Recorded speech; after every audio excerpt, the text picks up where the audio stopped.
Guys, it's raining and I love it. The way I've been wanting rain is actually crazy, and it's finally here. I've never been so excited for rain ever.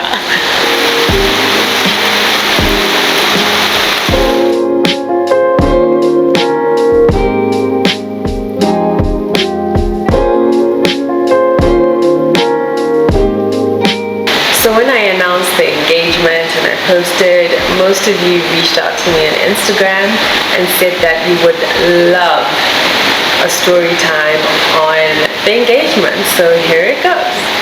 Okay, so my my now sister-in-law, but then my boyfriend's sister, had just given birth to her second child. So I want to call him my husband, but like, guys, anyway, we'll just refer him to Louis. Louis and I spoke and we were like, look, you know, she's just given birth. What should we do? What can we do to be of help? And we also wanted to go see the newborn. So we're like, cool, let's buy a ticket and let's head down to SA and try assist as much as we can. So cool, we landed in Joburg. This was, I think, on the 23rd of May. We flew in, and mind you not, I had zero clue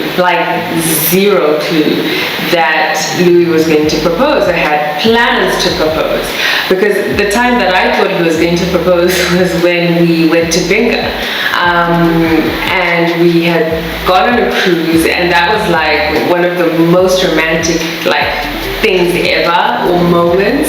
And I was thinking, oh, okay, surely this is the time he's going to propose. No. So by the time it didn't happen then, which was Valentine's earlier that year, I thought to myself, and I was like, no, there's no way he's going to propose in this trip. And it was now just far, the idea was far from my mind. As soon as we got to Joburg, I wanted to go and do a bit of shopping as well, because you know how things in Zim are expensive. So I was like, look, I want to get suitcases, I want to get a new handbag, and I want to get just bits and bobs like socks and etc, etc. So cool, Louis and his really good friend went to the mall because they were like, oh no, I want to change money, yada yada yada. So you stay behind, you can chill, and we can then go to the mall after I come back, because they went super early in the morning.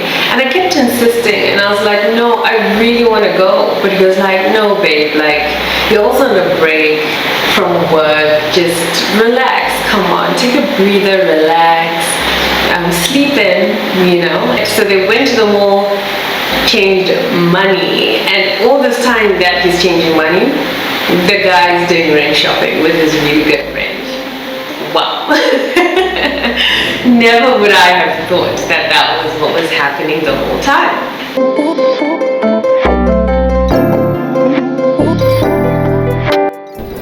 Huh? How you feeling? How you feeling? Yeah, we done it, bro. We done it. You done it. My man Justin helping us out over here. Fair enough. Okay. Yeah. Shout out to Bellagio. That day in the evening, Louis comes to me and he goes like, because we're getting ready for bed now, and he's like, babe, I've got a surprise trip for you. We're going to Cape Town tomorrow. And I was like, what? And I, at the time, had never been to Cape Town.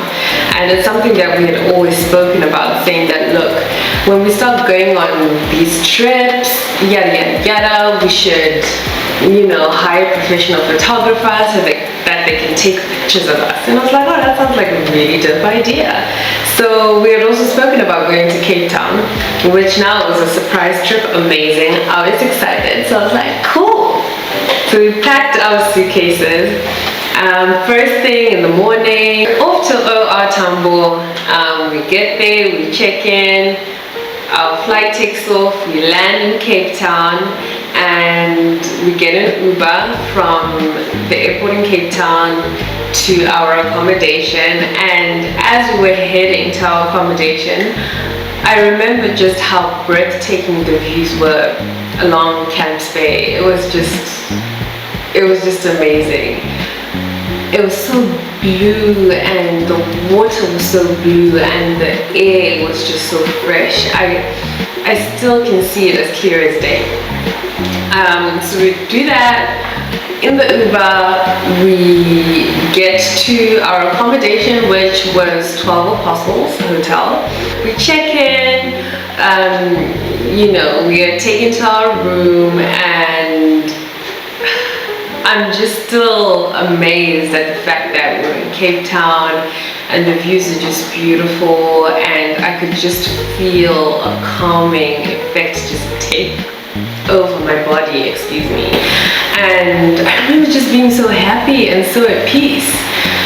So yeah, that first day we went to VA waterfront just to have a walk around and to see the place, and we also ate at a restaurant there. I don't remember the name at all, but the food wasn't too bad.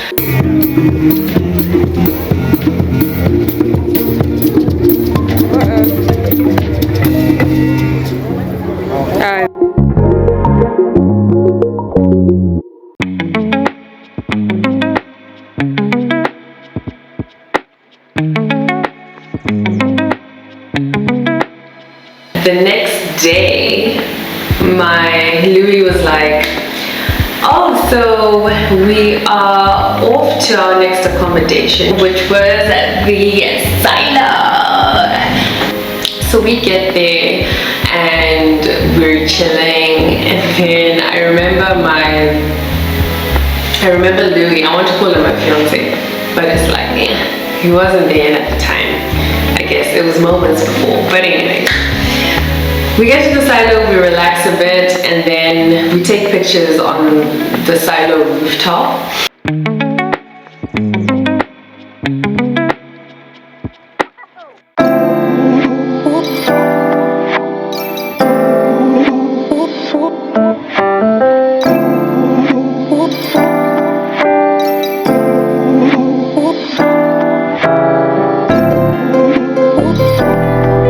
And then from then on, I remember Louis telling me when we got back to the room that, look, we've got a photo shoot at, I think it was 4 o'clock. We've got a photo shoot, so please start getting ready.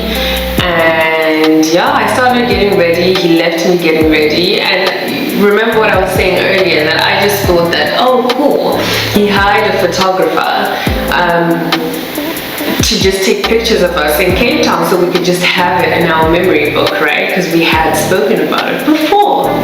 The planning, guys, the planning.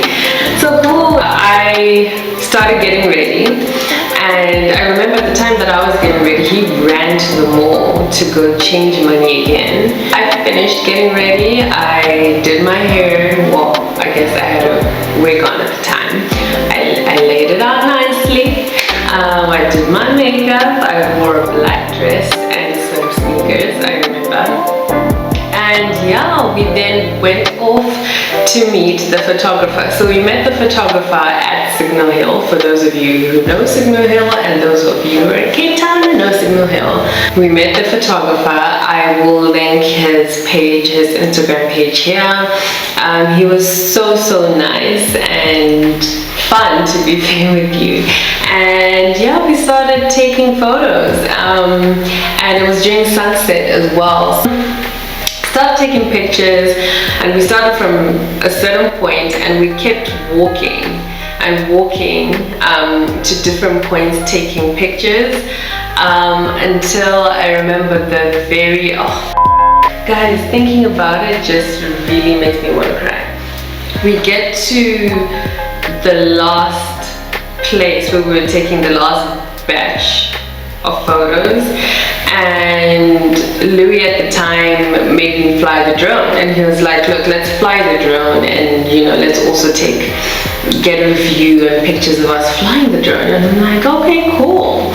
So I'm flying the drone, and I'm looking at the drone, and I'm so focused on the drone because it was windy, right? It was so windy, so the drone was like, it's literally what it was doing. It was like so cool. I'm so focused on that, not knowing that this man is out here on one knee with the ring out. He has been on his knee for like a minute now, and then he goes like, babe, and I turn around.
So yeah, that was our story, guys.